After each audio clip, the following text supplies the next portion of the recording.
انتهت المباراة بفوز البرازيل على المغرب بنتيجة 2-1. افتتحت البرازيل التسجيل في الدقيقة 16 عبر اللاعب ديل.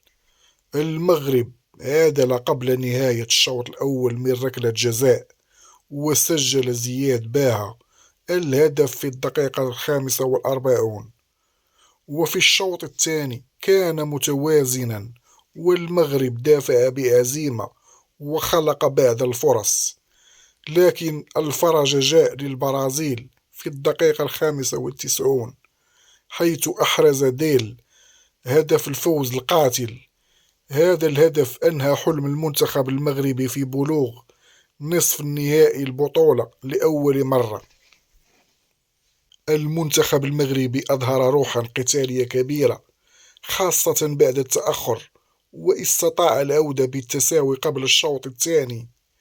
الأداء الدفاعي كان منظما، مع تنافس كبير على الكرة، وحرص على تأمين المناطق الخلفية.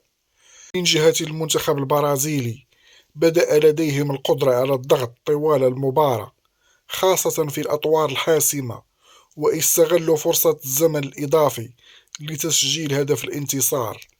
المغرب خسر بطريقة مؤلمة جدا بهدف قاتل، لكن الأداء ترك انطباعا إيجابيا. أظهر الفريق أنه قادر على المنافسة بقوة في المستوى العالي والعالمي.